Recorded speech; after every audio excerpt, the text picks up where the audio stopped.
right. Well, it is so good to be back. What a summer it's been.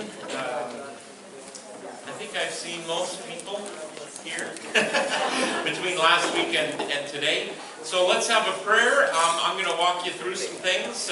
We're going to do maybe the first half of my summer and then the second half next week. So get ready with your questions. I think that's the way this is going to go best, is if you just say, what about this, and what did you find about that, and just have free-flowing questions here. I think is the way it's going to make this go the best. So, the Lord be with you.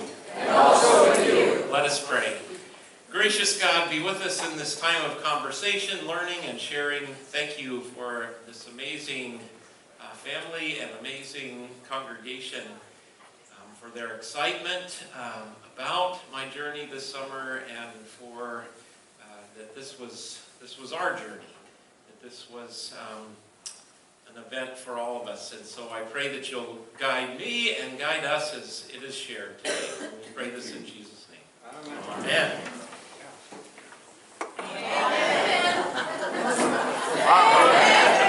All right, second service people, you'll figure that out.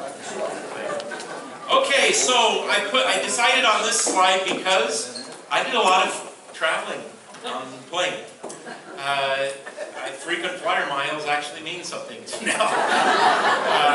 This was, I think, from JFK when I landed going to Israel. So the first, I am not going to give you all the hunt. I literally took thousands of pictures. I'm not going to just walk you through every picture. I'm just going to give you enough to give you a taste and then actually talk about the things that I learned. So that's the way I think I'm going to go at this. So I'm not showing you all of the Israel trip or all of the Germany trip, or and all of the England, but enough to where we can get us into talking about the experiences. So Israel. Let's. That was my getting on the plane. What have I got myself into? One of the significant experiences in my trip to Israel was my experience with the Orthodox Jewish community, or actually, I guess you'd say more the ultra-Orthodox. There's Hebrew words for these things, but this was at JFK, and I kind of knew I was in for something, and I let it, Bill, New York, you're in New York, you're going to Israel, so of course you're going to have, but this was kind of interesting. There was some kind of holiday for the ultra-Orthodox Jewish folks in Israel, and so the plane was loaded with ultra-Orthodox families, little ones, big ones, their little ringlets that come from Deuteronomy, where it says don't cut the hair on the side of your face. But I learned quite a bit. Every sect of the ultra-Orthodox have a different hat, and that hat comes from where they came from in Europe. So like you'll see some with the more Russian fur, hat, that's because that's where they came from. And each of the hats kind of name where they were from in Europe, kind of. But very devout. So in the plane ride over, these folks would get up, put on their beautiful prayer shawls, get all decked out, and be right in the aisles wherever there was any space, and imagine like every other person being ultra-Orthodox in this flight. And they're doing their prayers to Jerusalem while the plane's going on. I'm going like, I'm trying to sleep, guys. Come on! I know you're devout and everything. No, it was actually, I was like, wow, these people are dedicated. Next to me, some of you read the blog that I wrote, there was a father who was like maybe in his 60s and the son in his like 40s.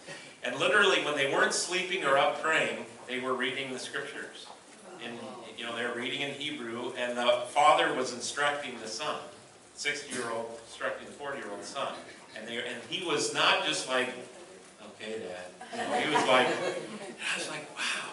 So my experience with that, and then at the wall, Did they know you were a pastor? Did you tell them? No, these guys did not. They did not say much. They did not say much. A little bit. Yes, please. Did they say how they earn a living? I mean, if they're that devout. Yes, okay, so this is kind of a big deal. I I don't know what it's like in the United States, but in Israel they're subsidized. They actually have, some of them don't work. They just do their thing. And that's a real interesting, intriguing side of it. I can say that I was embarrassed when I got off the plane about what a mess it was. I mean, it's always a mess after an 8-hour, 9-hour flight, but I mean, I was like walking out of the plane, I was like, this is sad. But anyway, amazing people. So landed, first thing, went to the Sea of Galilee. We stayed in, come on, Bill, not telling me. Oh, come on. Tiberias on the Sea of Galilee, which is, of course, the Sea of Tiberias now. And this is the church on the Mount of Beatitudes. And so one of the first things we did after just viewing the lake was to go to the hills above the Sea of Galilee, where it's very likely Jesus, delivered the Sermon on the Mount and the Beatitudes. And there's a beautiful church there, and it was interesting to be on those hills and read the Sermon on the Mount, or a portion of it. The other thing we did there is, which our group is going to be doing most of these things, we visited Capernaum, and this is the synagogue in Capernaum.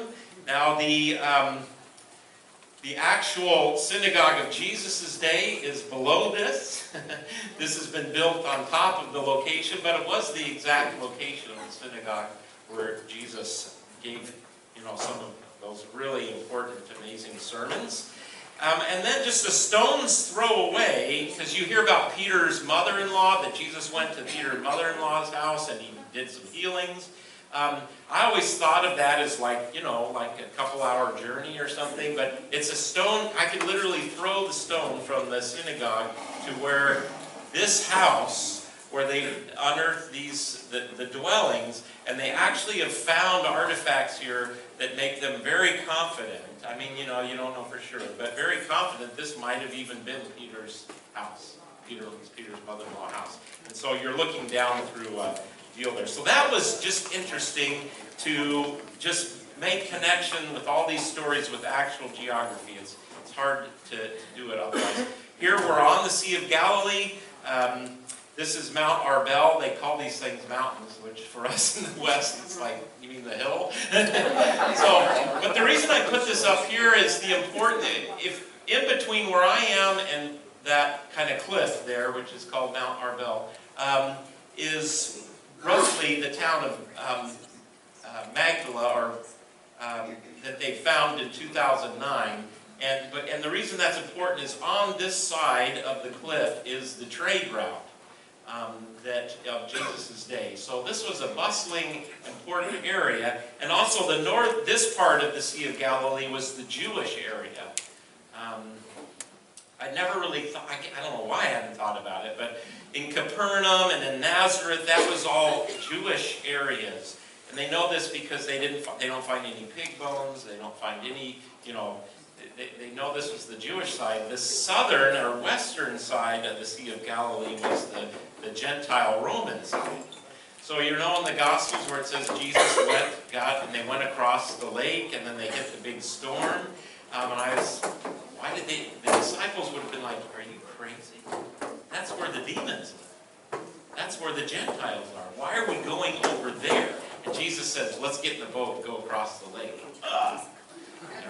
And of course then, the wind and the waves go crazy, and they think exactly is going to happen what they thought was happening. See? Why are we doing this, Jesus?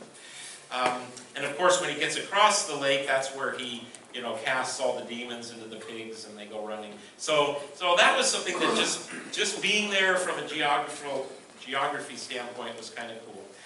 This is probably the highlight of my Israel trip as far as having an experience. I don't know why. But this is the town of Magdala, which we didn't know where it was. We knew it existed until 2009. Father John, I believe was his name, was creating a Catholic retreat center, or a Christian retreat center, and that's all the building in the back. And one of the last places they dug, because the Israel Antiquities always has to pre-drill to see if any buildings, if they're going to get into any archaeological sites. And of course, in the Holy Land, you pretty much dig anywhere and you find something. But anyway, so just about when they were about ready to be approved, they found something. They got into a wall. And of course, this was a big disappointment to Father John at the time because he wanted to get his retreat center built. Well, it turns out they found the town of Magdala under about this much dirt. And in 70 AD, the Romans came through, and Josephus mentions Magdala, mentions how the Romans came in and destroyed it. And when the Romans would destroy a city, they would just cover it up and build on top. So that's why you've got all these layers, And so this is an exciting find. One, because it's new, and two, because they found a synagogue, the first century synagogue of Jesus' day. And it tells us in the Gospels very clearly that Jesus preached in all the synagogues of the Sea of Galilee, Nazareth, the whole Capernaum, the whole area. It doesn't say specifically about Magdala, but you know that Jesus, this is a bustling town, fish markets, live fish pools, huge marketplace, tons of dwelling places. It was right on the trade route, and you just know Jesus was there. And this is the entrance to the synagogue. So of all the places in the Holy Land where you go, Jesus really was here. Even the Via Dolorosa, it's probably 30 feet underneath what you're walking on, So this was kind of the moment like that for me. This is the one side of the synagogue. You can't really see it, but here is a mosaic floor of the first century that was there in Jesus' day, the benches along the side. This is a curator who was telling us about the synagogue, and she did a beautiful job in talking. So the retreat center here, the really cool part of this, since it's called Magdala, and of course we know Mary of Magdala, so even though we didn't hear so much about the town, we know Mary was from Magdala. And of course, Mary is that disciple who had the demons cast, the unclean spirits cast out of her. I forget how many. Anybody remember? The retreat center is kind of dedicated to the women disciples. So there's a little chapel that they created for each of the women disciples who followed Jesus. She was talking about how people assume that Mary Magdala was a woman of the ill repute before Jesus. There's no evidence, by the way, for that. That's us assuming what the demons were or whatever. There's no evidence from the Gospels. But nonetheless, what was beautiful about what she said that I wanted to highlight is she went and quoted Plato, Socrates, many of the Jewish rabbis, and what they said about women. And it was ugly. It was what you'd expect. And then she got to Jesus. And she said, let's talk about how Jesus looked at women. Mary sits at Jesus' feet as a student and is learning from Jesus, something a woman would never do in the first century. And Jesus says, Martha, Mary chose the right thing. We in the 21st century, we miss a lot of this. But she just did a beautiful job about saying, look, where would women be today if it wasn't for Jesus? Even the women's suffrage movement in this country was very much based on Jesus and the way he treated women. So that was really cool. So one, Jesus was like right there teaching 2,000 years ago. And then just the way he embraced and celebrated and welcomed women as his disciples and followers was really cool. So this is an actual side of the synagogue. We know that in the ancient world, we think of it as black and white, but it wasn't. It was total color. The Romans used tons of color, red, yellow, black especially. And so this is a little bit of the side of the synagogue that's still left. Isn't that cool? First century. No, not the oldest synagogue, nothing like it. This is a beautiful picture. You can't see it so well, but there's another room where they've excavated that right down to the floor. And it might have been a marketplace, we don't know. And an artist has done a beautiful picture of where the woman came and touched Jesus' garment. And you just have to see it. I mean, you can't, a picture doesn't do it justice in a really large room. So after some time around the Sea of Galilee, we went to Caesaria Maritima, which is Herod's seaport resort. Herod, you go to the Holy Land, you experience Herod as a builder, amazing. He was a tyrant, sick, he possessed, whatever. He was one of the most horrible people of history, but yet he could build things like nobody's business. So he built a resort city. And so you're looking out. I think the picture you're seeing here is about right somewhere in here, looking out. So all of this has been destroyed over time. But in Herod's day, this is the port that he created. This was what was in existence. This is where Paul and Silas sailed out of in the book of Acts. This is where Paul and Silas were in jail. There was a jail there. I'll show you a picture in a minute. So that was amazing. So this was one of our tour guides, and this is kind of where his house was, and this is a duplicate of a stone they found here, and this mentions Pontius Pilate. So this was one of those, amazing finds that takes us right back to the New Testament.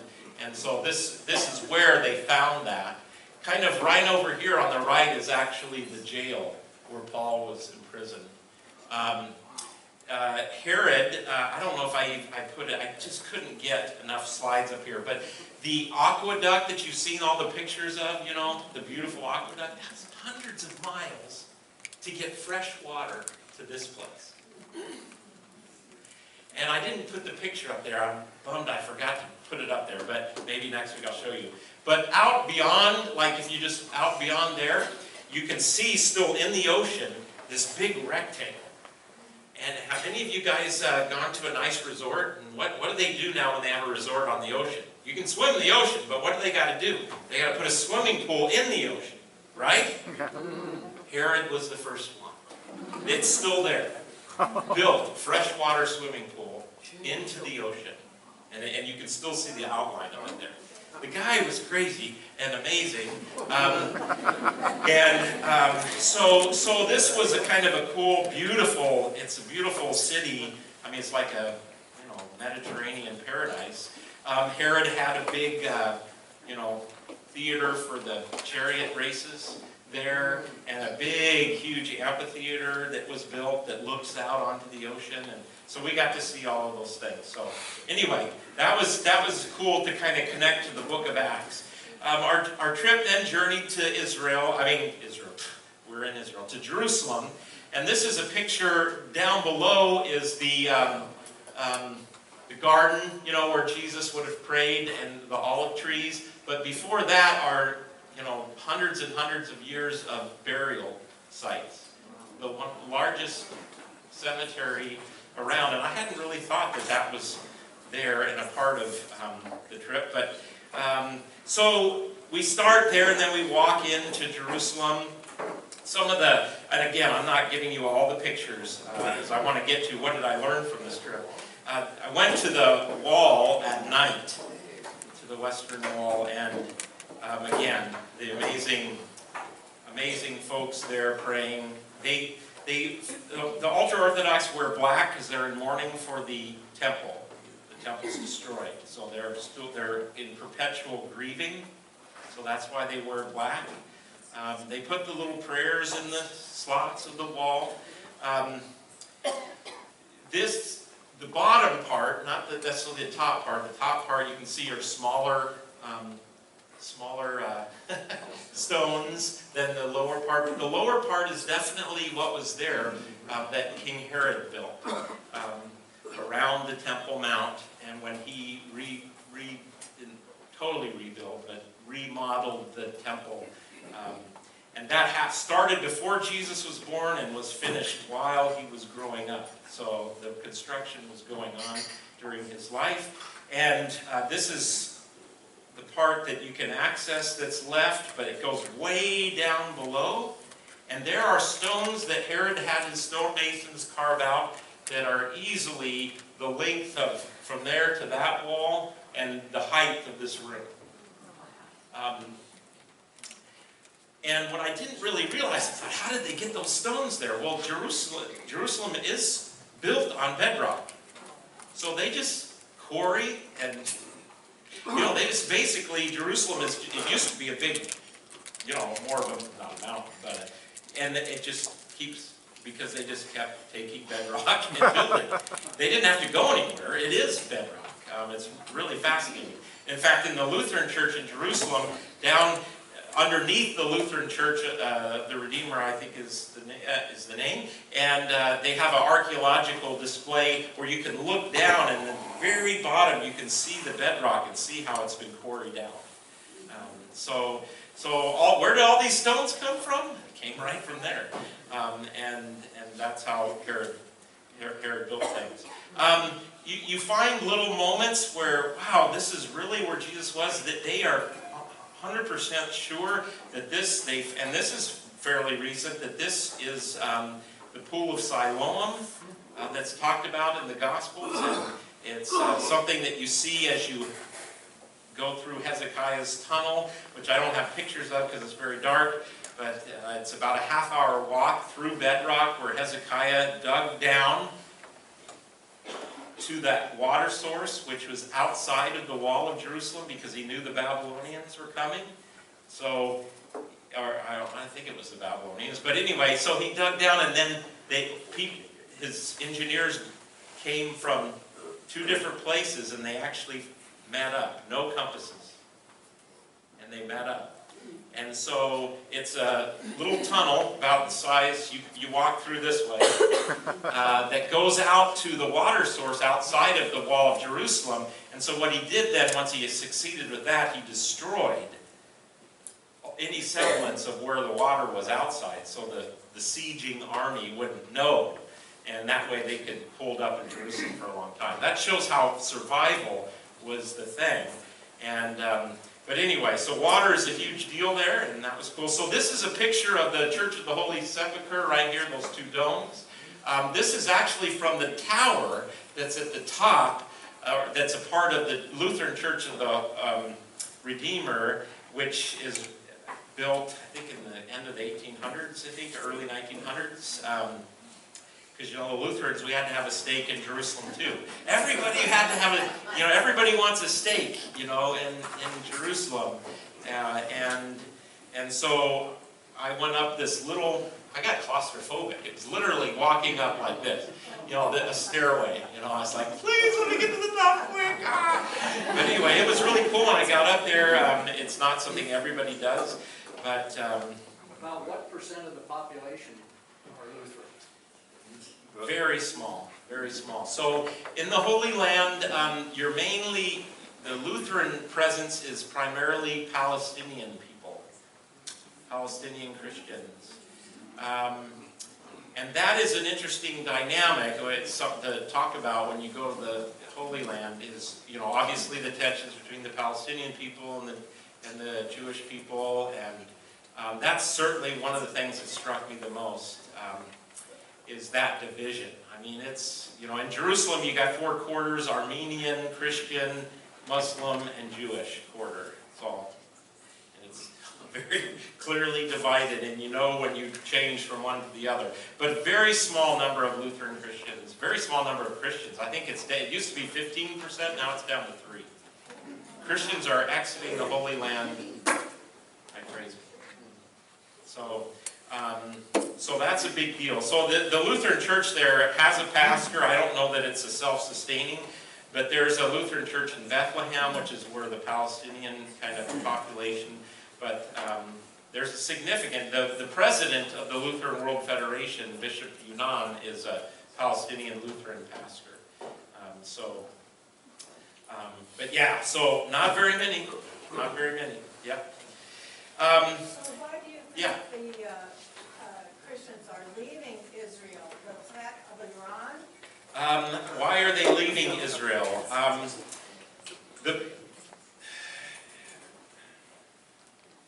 That's a great question for our group to go and ask. I'm going to say, Joyce, that The Palestinian Lutheran Christians, it's more the difficulty of living in Israel. The other Christian groups, it would be more the hostility from Islam. I don't think I put up a picture, but in Jerusalem, if you are a Jewish person, you have a white water tank on the top of your house.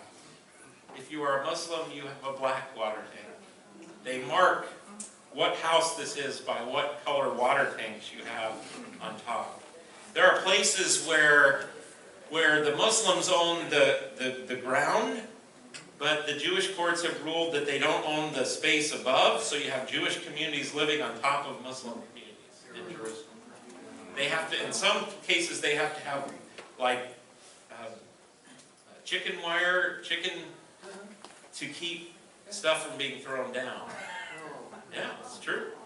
And it goes both ways, Muslim, Jewish.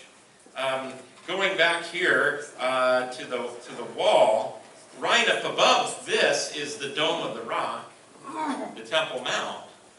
And so when things do get bad, somebody ends up throwing something over, and then people get mad and angry. And it doesn't happen a lot, but our tour person said it does happen. So that would be my answer to why, but that's a good question for us to take with us and say, is it? But from the Palestinian Lutheran side, it would be just the difficulty of living in Israel. Because, and I'm not going to get into this so much in my presentation, the fence or the wall that was built, and then the new settlements that the Jewish community is doing in land that's disputed. Those things have just gotten really heated. The Palestinians have a hard time getting to hospitals, have a hard time getting to their jobs because of the wall. So it's a huge problem that way for them as far as their quality of life and their human rights. But yet the Jewish folks will say, well, you know how many people have been killed by a bomb since we built it? Like none or one. So it's just a really tough thing. Rick Steves has a thing on his trip to Israel. He goes much more into the political side of things than... But anyway, you see that, and I think that was one of my learnings, was just the division. And it's not like Jews and Muslims live together. You have Jewish settlements and Muslim settlements. There's no mixing. No mixing, no integration, which that doesn't bode well, personally. I don't know what the answer is there. So that's just a little bit on Jerusalem. Headed out to the Dead Sea, and this is a view from the top of Masada. I didn't put up a whole bunch of pictures of Masada, but again, Herod, he built this palace up there. And the way they captured the water for the very short rainy season, when the rains come, and into these huge cisterns inside the mountain, so where they could have water for, of course the Romans came. This is where a lot of, after Herod was gone, and in 70 AD, ish, when the Romans had had enough of the Jewish revolt, there was a small band of Jewish people who, took refuge up on the top of Masada at Herod's palace, and the Romans, of course, built the famous ramp up. By the way, guess who built the ramp? Jewish slaves.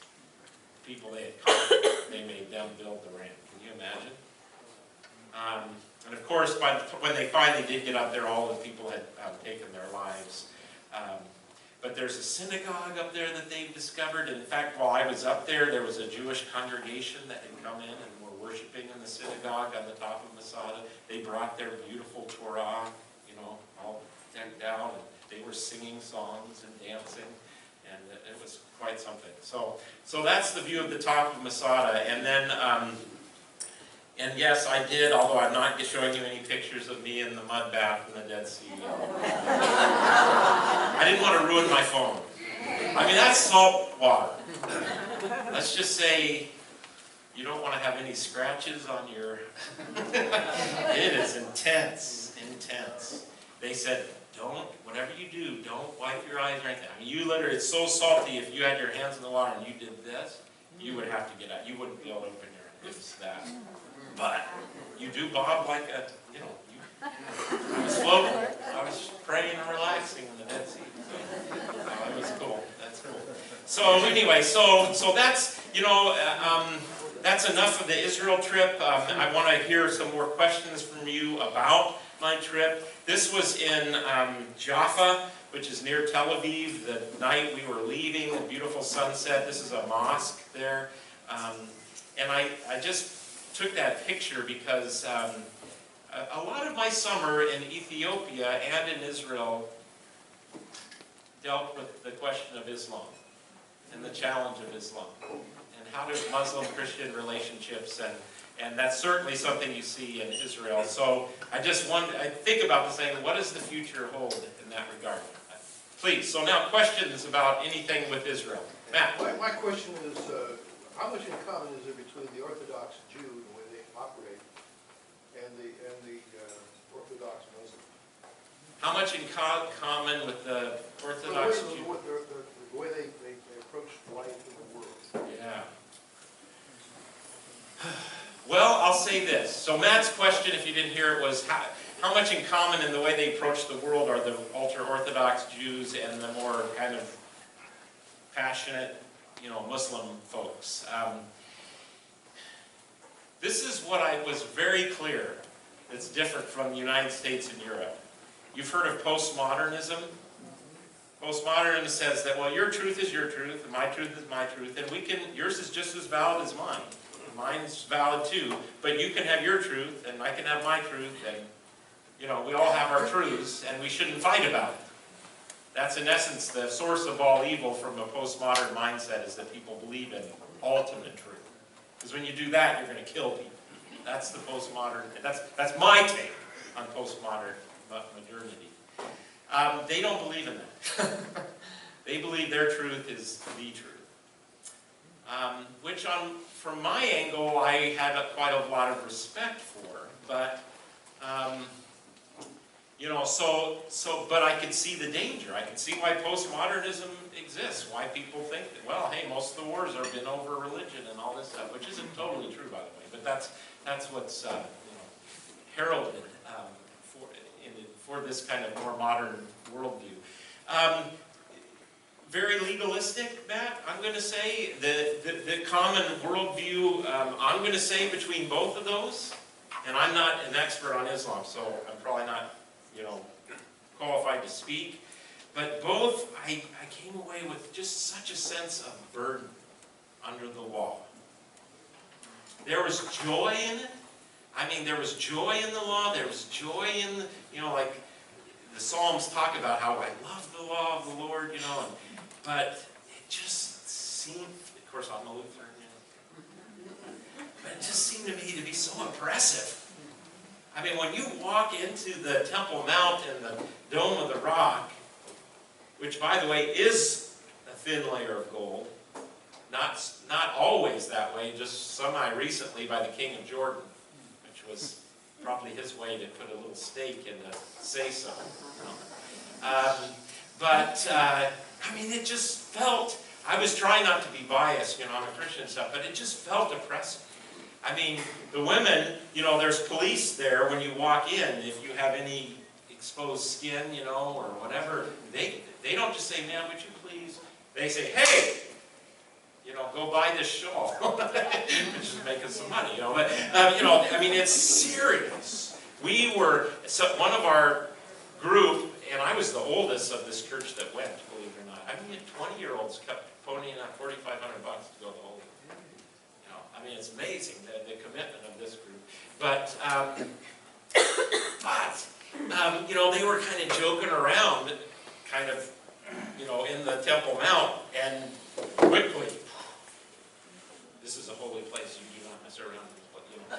And which was fine, and it was a holy place. I mean, like, you know, in our church, we have holy places. But it just felt oppressive. So, I came away, Matt, feeling for both of them like they, just the oppression of being justified by the law.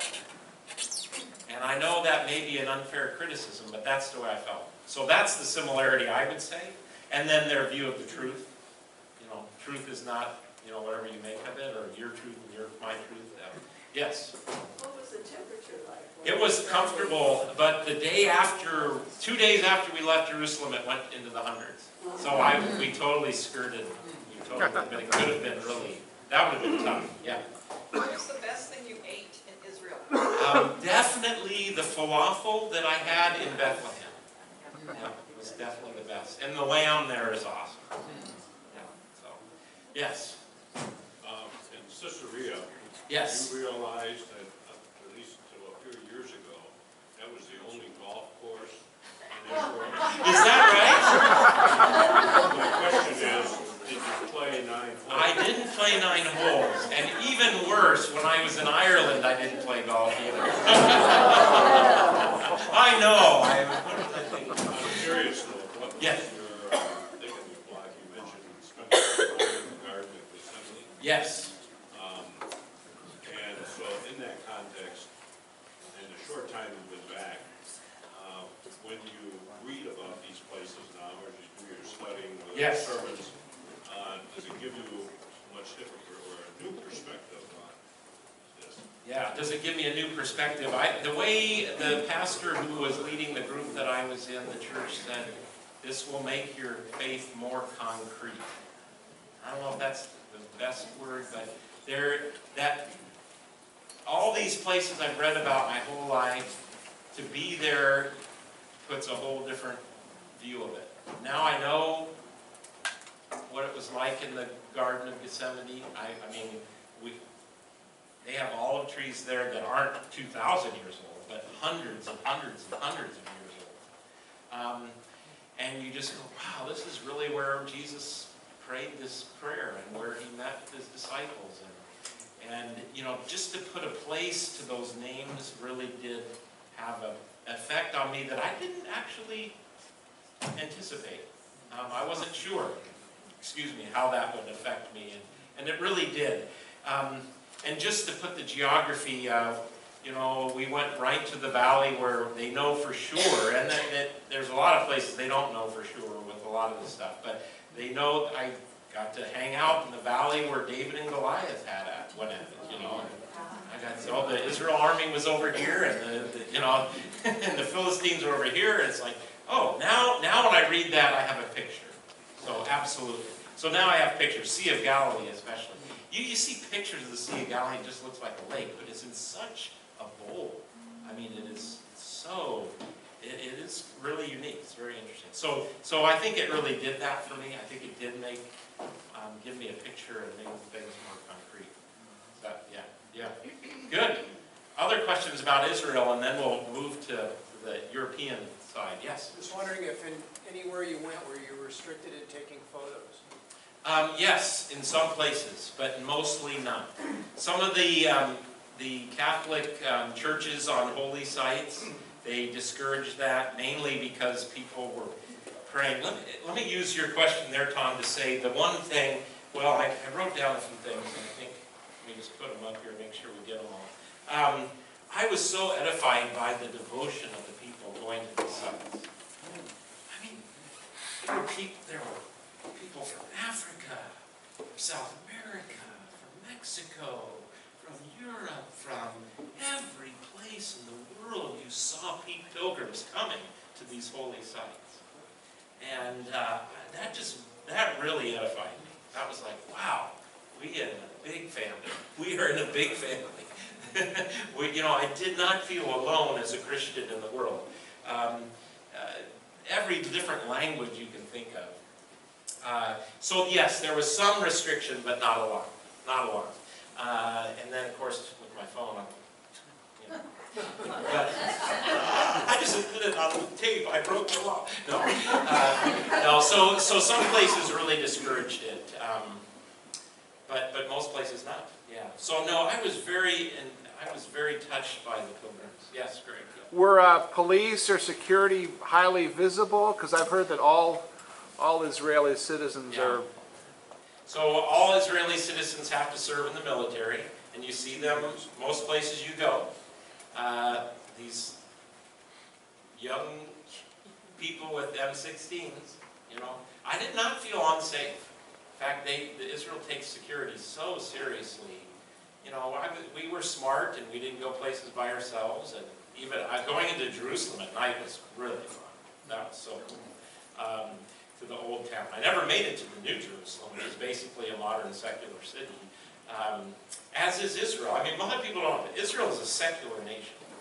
The ultra-Orthodox, there are different groups of those that don't even affirm that Israel has a right to exist. The current Israel, because it's not biblical Israel. There isn't a king, and there isn't.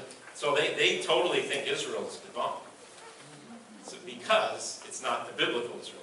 The Israel that exists today is a democracy of sorts and a secular nation, just like any other nation. So, Greg, what was your question?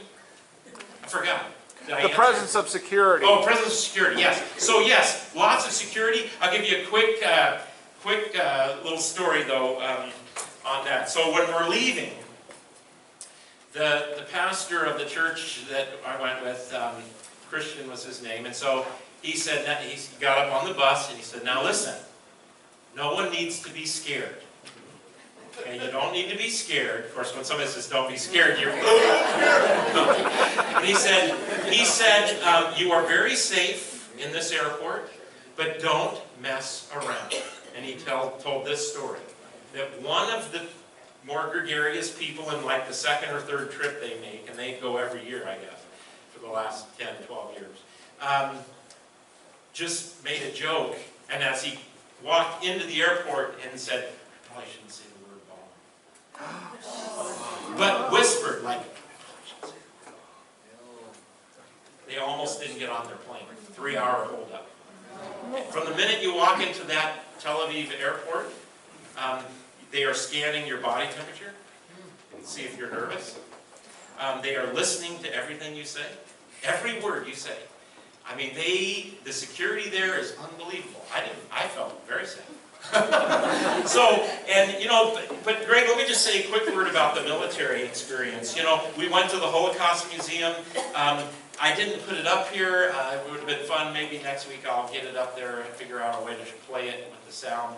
But one time when I was at the Wailing Wall, the military were having some kind of graduation ceremony, and they were all in this huge circle, dancing around, singing, and there's a guy in the middle on somebody's shoulders, and the military, they are having some celebration. It was just this joyous event, but they go, they're trained, and they go to the Wailing Wall, and then they go to when I was at the Holocaust Museum, there were more young Israelis going there to get an education. So that was interesting. But yeah, all the girls and boys serve in the Israeli military, and they're very present. But I did not feel unsafe. That doesn't mean I wasn't, but I didn't feel unsafe. And in fact, I felt probably even more safe because of that. That'd be my answer to that. Yeah. Back to the Wailing Wall. Wailing Wall, yeah. They put these prayers in the wall. Yes.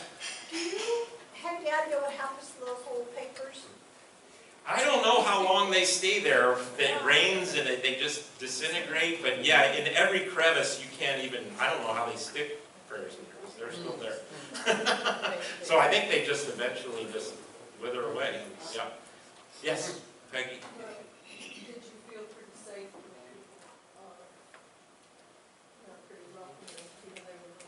Yeah, people, I think in the Holy Land, for the most part, people were somewhat welcoming, but in Old Town Jerusalem, of course, yeah, I thought we were received well, and I did feel safe. I will say this, though. I mean, it's the biggest thing to get through, and I'll work with our group on this, is the tourism. It is a big, big business. I mean, and it's hard to get past that. The Via Dolorosa is just a bunch of shops with stuff from China, probably. I don't know where it's from. Of course, they say it's all country. But, I mean, it's just shops everywhere, and so the marketplace is huge. And so the getting to the authentic experience through the tourism is a challenge, but we'll do it. So yeah. Well, the other thing is, which I saying is, this seems to be a Yeah. Well, I tried to represent us well and not be an ugly American. I did not experience much hostility. There's a couple places. All right, so let's see. Any other questions about Israel? Yes, please, Julie. Can I do a commercial break? You can. Please do a commercial break on our trip. All right, we're leaving, Silverdale Lutheran Church Israel group is leaving in 6 months, 10 days, on March 27th. We have 32 people going on the tour. Wow. We have room for 2 to 3 people that may want to join us. We have a gentleman that would like a roommate, so if you are a married man or a single man and you'd like to go on this tour, let us know. Our first fall meeting is this upcoming Sunday here in the Fellowship Hall at 12:30 p.m. And if you are interested, you're welcome to come join us and hear more about that. But we have about 2 or 3 more slots available, and we're leaving March 27th. Cool, perfect. Thank you, Julie. Yeah, very excited. And it was essential that I go in order to lead our trip. So that was right on the spot. Any more with Israel? Please, Scott. What was your impression about the difference in their family structure, how patriarchal it was between like there and like America, how authoritarian it was? I think it's definitely much more patriarchal, very structured that way. That was my experience. Right. With it, but again, there's a lot of diversity. I mean, within the Jewish community, you know, they're all over the map on that too. I mean, the Reformed Jews are, you know, they have women rabbis, you know, the whole business. But Right. the ultra-Orthodox don't affirm them as being true. So, but in the families, definitely more patriarchal.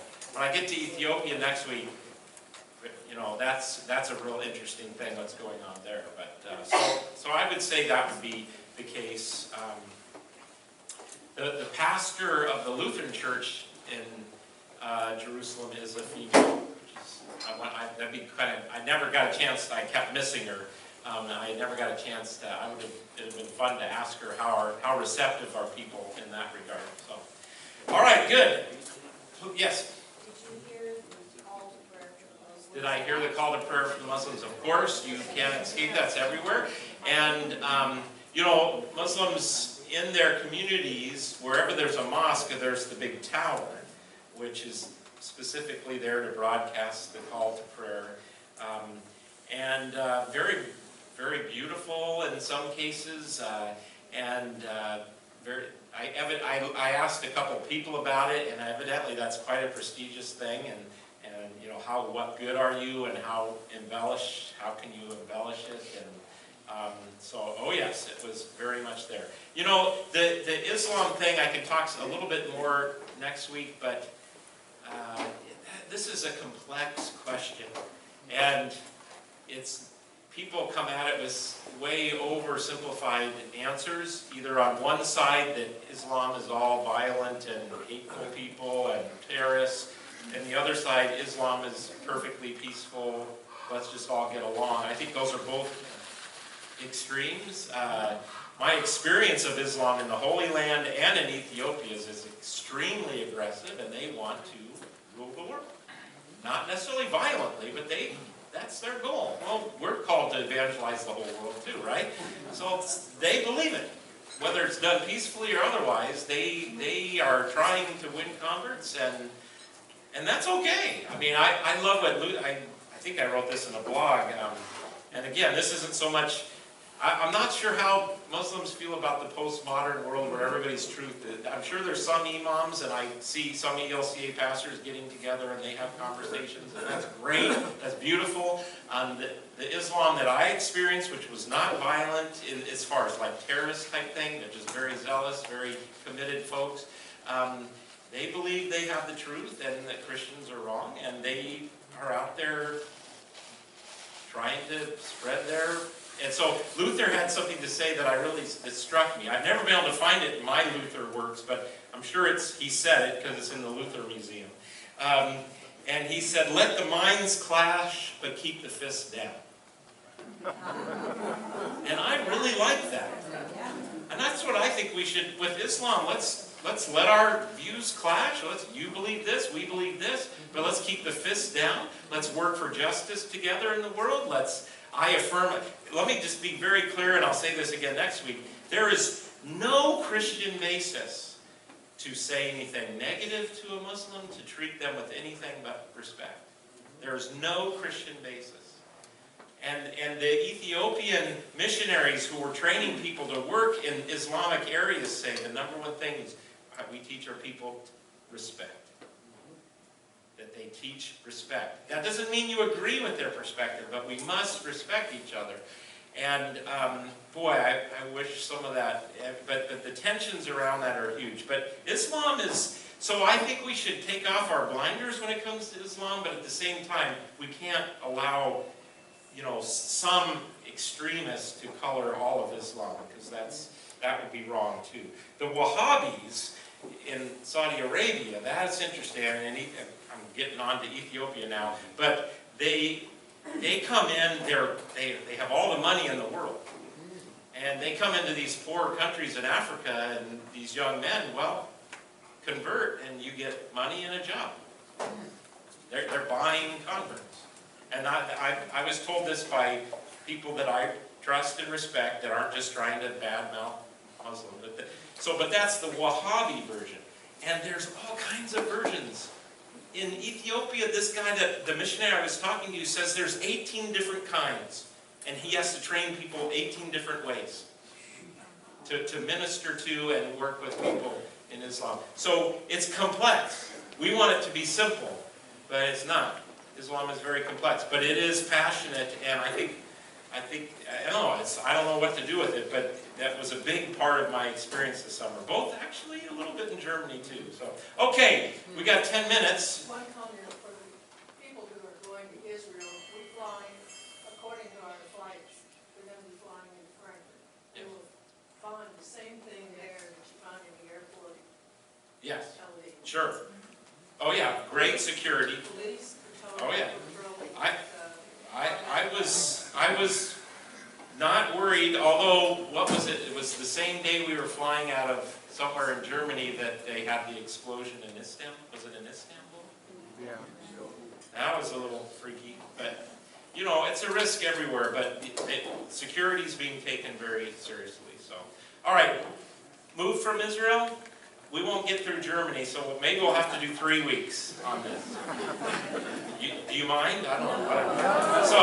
So I want to make sure, there's probably all kinds of things I'm forgetting about Israel, but that was it put a face, it put an experience to these places. And when I hear about Jesus going from here to there, now I get it, in a way that I don't know that you could otherwise, But I hope to do a class in the fall, in the spring, on the geography and the places of Jesus for people, whether you're going to Israel or not, because I think it can be very helpful and something that we'll pay attention to. Okay, so Germany. So the way this sabbatical just worked out, it was really cool. We went from the beginnings of the faith to the Reformation beginnings, and then to Ethiopia, where the Lutheran Church is growing by millions of people.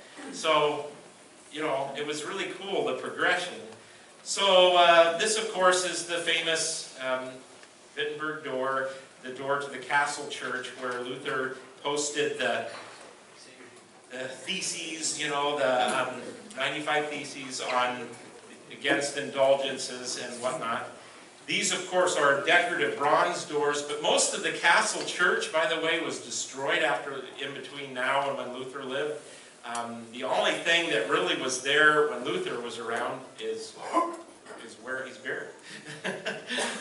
They have his Philip Melanchthon and Luther's burial sites in the castle church. But some people debate about whether Luther really posted them on the door. I asked a lot of people that question. There are great tour guides, and I just picked their brains like crazy, And I think it's Philip Melanchthon and Luther's, when he gave the eulogy at Luther's funeral, referred to Luther putting them on the door. So we don't know for sure that he did, but early on it was talk that he did. But regardless, he wrote those theses, and it started a firestorm and started things moving. So I started my trip, and I know we just have 5 minutes here, so we'll do the rest next week. I started my trip in Worms. I went to Augsburg and then up to Worms. These are in the southern part of Germany and more the Catholic area. So there isn't a ton of Luther stuff there, which was interesting to me. But this is the Luther Mall. There's a picture of Luther at the top, and then all these guys around are different important figures of the Reformation. And this is a group of Korean people. I don't know if they're Lutheran, but they are a group of pastors. Yeah, and their spouses and families who came to the Luther Mall. And that was kind of cool because, you know, the Reformation, you think about Ethiopia, you think about Africa, you think about, you know, this, what happened in Wittenberg, you know, went to the whole world. And so here is a group of Korean pastors that made it a point, they wanted to go to the Luther Mall in Berks. I don't know, I thought it was cool. I hugged a few of them. Anyway, there was some, I think one guy might have spoke English pretty decent. But. Bill? So, yes, please. Bill, that wasn't unique to your experience because when we were there in 2013, there were probably 5 or 6 groups of Asian tourists. Of Asian tourists, yes. And that's... Yeah, so right, I imagine this is a very common thing. Yeah. Very, very cool. I had some great schnitzel and germs. So this is a picture, the building in the front, this is actually in a big mall area, and this is a picture, I think, over there. I don't think that's a Luther, I think it might be a Luther, but this is just some shops and buildings, and over the top is what they call the town church. The Stadtkirche, I think that's right. Yep. And the town church is where Luther did all of his ministry. That church is the church that was there 500 years ago when Luther did all of his ministry. This is the Baptismal Font in that church. 8 sides, like ours. These are different apostles around it, and then there's actually some symbols of like, I think there's like the underworld, you know, like baptism is saving us from... but this font is the exact font that Luther used and baptized many kids and people.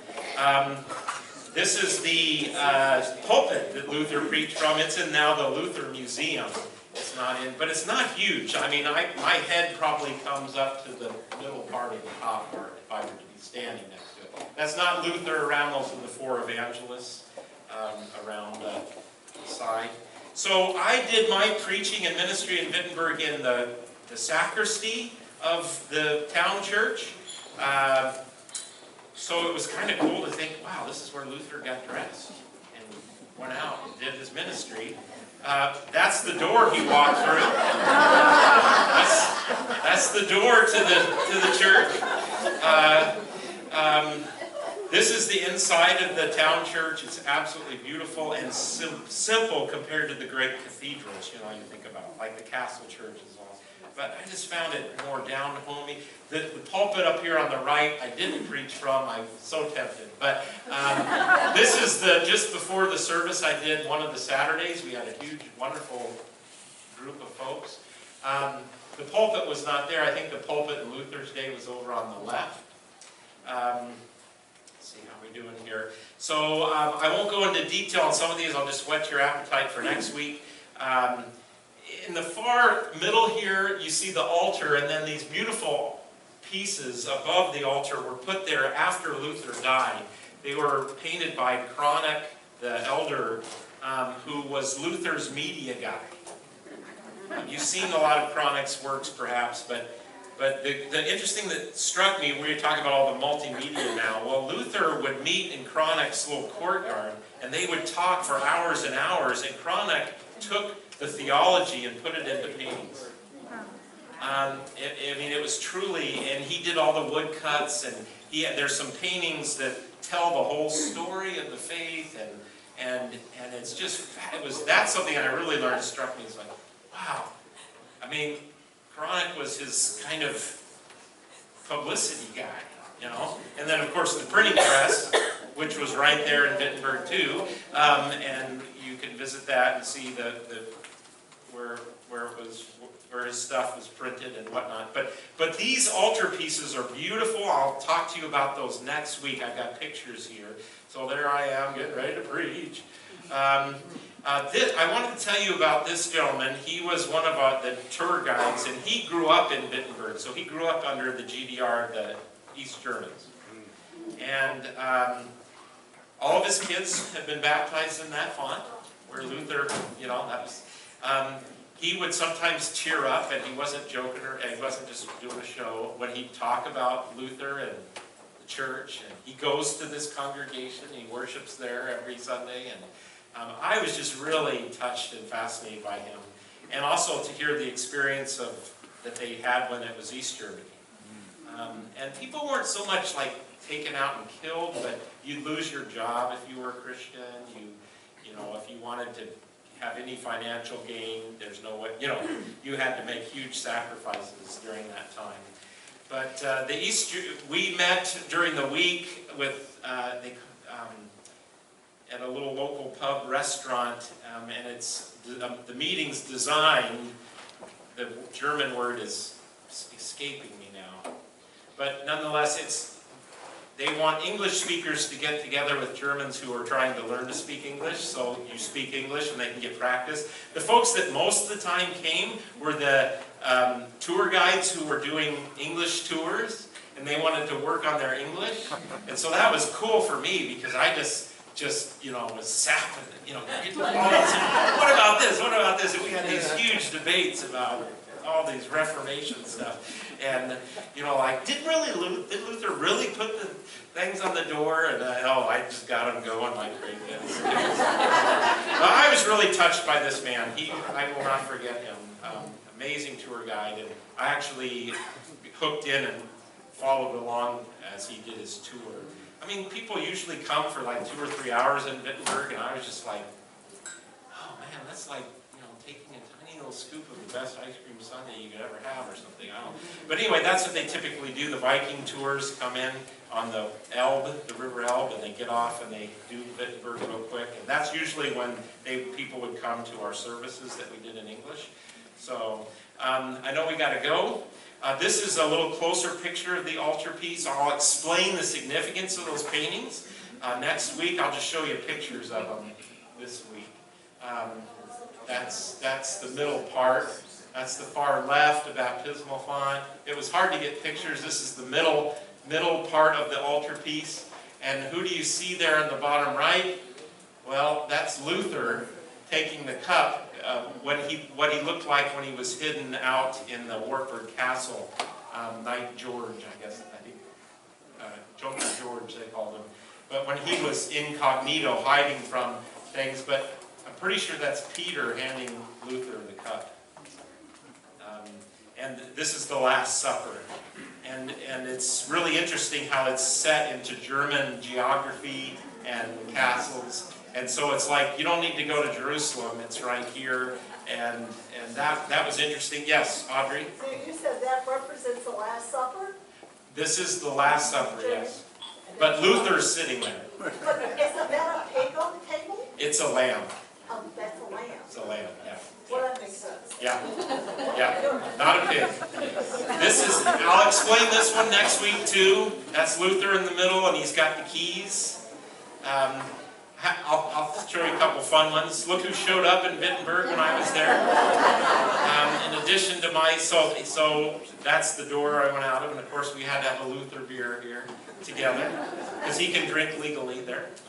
My lovely family showed up in Wittenberg, and that was fabulous. This is a picture outside the Luther house, which is the monastery that Luther first served in, and then it was given to him, and it became kind of this place that housed students and all kinds of people, and now it's an amazing museum. This is you can't see it very well. It's a statue of Luther, and so we were having fun. I was so touched by my family. They were into it, man. They were so excited for me, and they soaked it up. I walked through the museum with each of my daughters, and I'd say this, and they'd do this. We took hours in the museum. I would go like each day and do a small section, I have thousands of pictures, you know. I always took a picture and then took an explanation. Picture explanation. So I'll end today with this picture. So the last service I did on Saturday night was in the Castle Church, which is where this is. And the helper of the ministry forgot the bulletins in his office. Then he couldn't get in, so we had no bulletins, so we were scrambling for bulletins. What are we going to sing? You know, the organist was playing the big pipe organ, and, you know, everything. And I'm like sweating. It's by the time Germany, it was very hot while I was there. And so I'm like sweating. I got my alb on and thinking, okay. So we found some old bulletins so we could hand out to people so we could sing something. And so it's about time for me to preach, you know. And I'm like, okay. And I looked down, and that's what I saw. Luther's grave.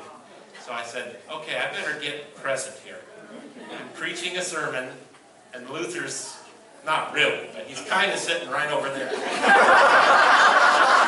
I need to focus.